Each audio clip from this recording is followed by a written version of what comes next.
Madame la ministre du Travail, le couperet est tombé et le moins qu'on puisse dire, c'est que la lame est tranchante.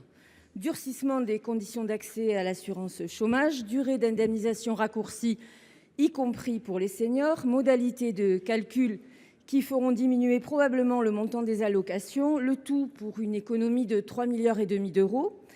Dites-vous, mais avez-vous mesuré le coût social de cette nouvelle réforme ? Connaissez-vous les retombées de la dernière qui vient à peine d'entrer en vigueur ? Et sur quelle étude d'impact vous appuyez-vous pour conduire cette énième réforme ? Très honnêtement, Madame la Ministre, les éléments que vous venez de donner ne répondent absolument pas aux questions que je vous ai posées. Tous les économistes sont unanimes, il n'y a aucun effet de ces réformes sur la reprise d'emploi. Moi, je pense aux jeunes, les jeunes que vous éloignez de plus en plus de ce filet de sécurité qu'est l'assurance chômage.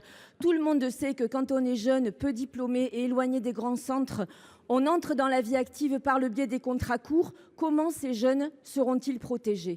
Ensuite, les seniors. Alors là, je dois reconnaître que c'est assez abracadabrantesque, comme disait un ancien président.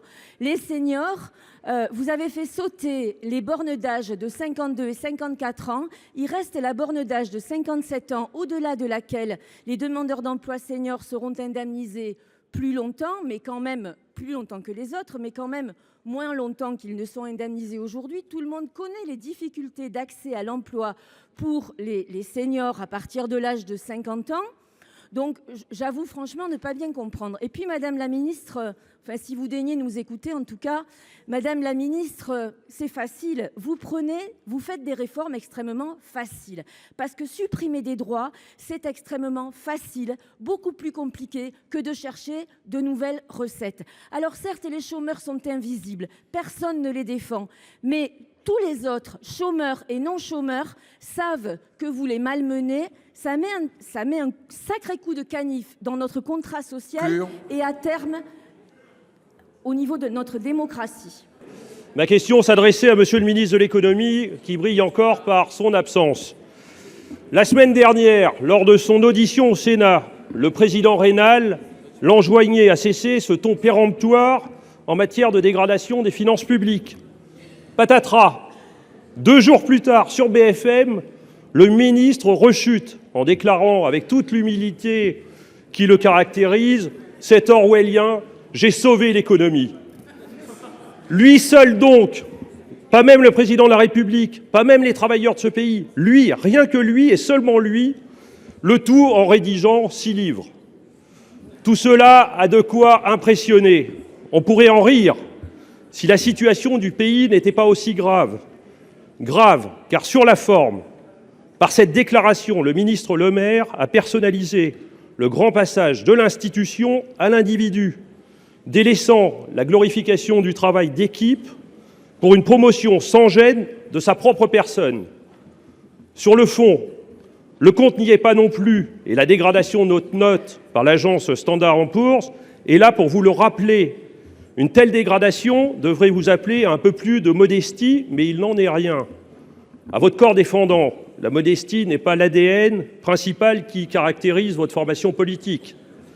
C'est d'ailleurs dans un excès de modestie toute particulière que le président de la République déclarait la semaine dernière dans l'Express que le dérapage des comptes publics n'était en rien dû à l'État, mais de la seule responsabilité des collectivités territoriales. Cette déclaration incendiaire, ainsi que les propos du ministre Le Maire, interrogent sérieusement sur la capacité de la majorité présidentielle à établir un diagnostic sincère et partagé sur la situation économique et budgétaire de notre pays. Monsieur le ministre, ma question est donc simple.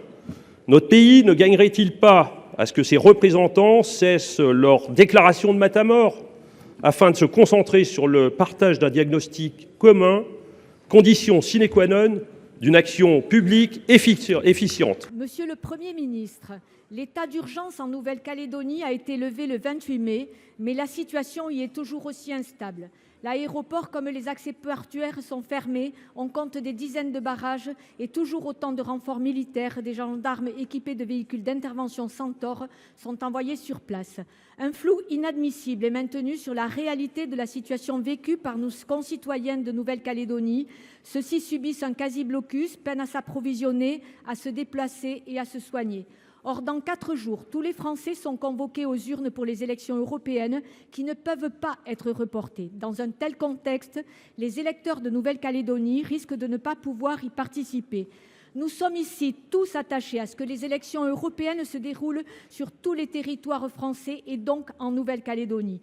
Il est donc nécessaire de rétablir l'ordre, mais surtout de renouer avec le processus de négociation et de consensus qui a toujours prévalu depuis les accords de Nouméa.